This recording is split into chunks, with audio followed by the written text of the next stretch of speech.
Bem-vindos a essa mesma Meu Diário com Jesus e hoje vamos falar sobre o filho pródigo e o pai misericordioso.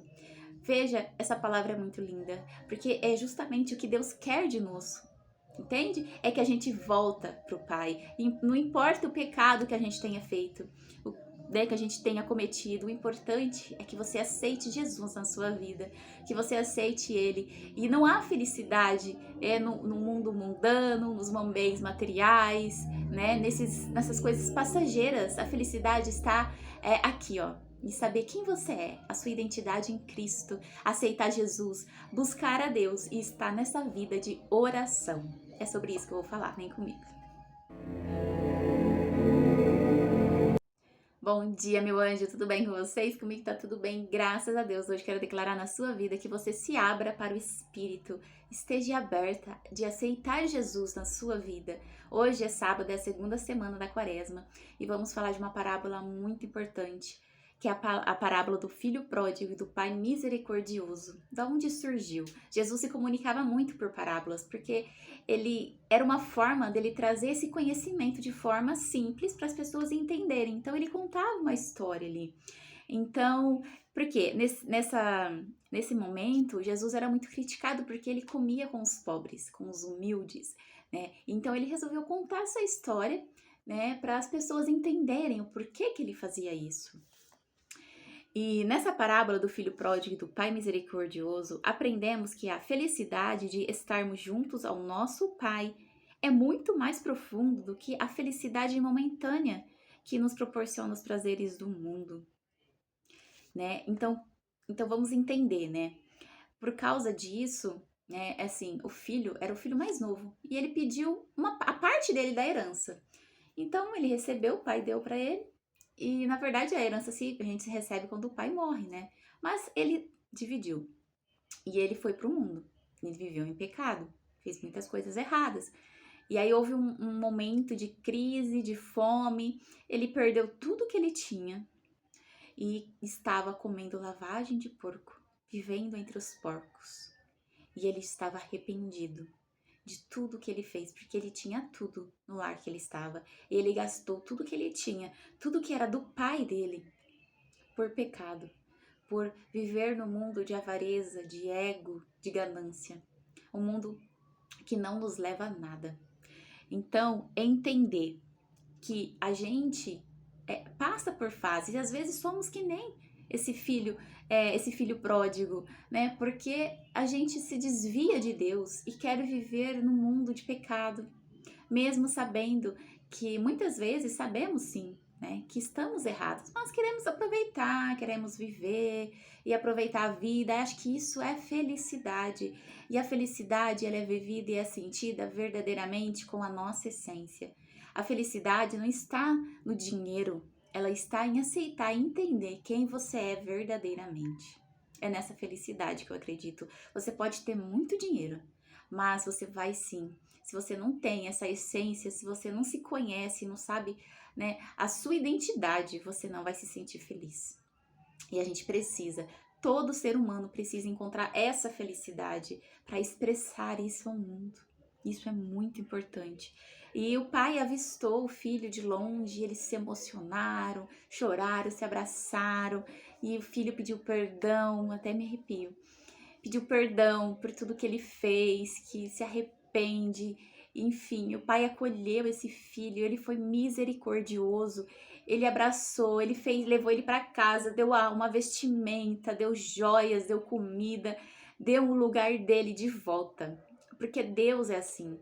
Não importa o pecado que a gente cometa, o importante é que quando a gente se volta para o Pai, que a gente aceita Ele na nossa vida, Ele faz festa no céu, Ele se alegra, porque é mais um que Ele está acolhendo, é mais um filho que Ele está abraçando, é mais um filho que Ele está levando para casa. E a gente tem sim que perceber a nossa vida, como ela está. Você está perdida? Você aceita quem você é? Você entende qual que é a sua identidade? Você está feliz? Você se sente pertencente em Cristo? Você faz oração? Porque isso aqui é primordial para a nossa vida. Estar em oração, dedicar o tempo para Jesus, orar para Deus. Isso é muito importante, sabe? É o nosso momento de conexão com o Pai. É como você é casada, mora numa casa separada, e quando você vai visitar teu pai, é aquele momento de curtir, é aquele momento de alegria, de lembrar, sabe? Você não fica lembrando da infância o tempo todo, mas você lembra de uma comida que ele faz. Ah, eu lembro que você fazia isso pra mim. Nossa, esse doce é uma delícia, eu lembro da minha infância. E você lembra do jeitinho dele, ver teus filhos, né, brincando com teu pai. Sabe, esses momentos é importante, porque Deus sempre vai nos esperar de volta. É isso que ele busca na nossa vida, né? É isso que ele quer de nós. A gente sempre volta para ele. E era isso que Jesus queria ensinar, entende?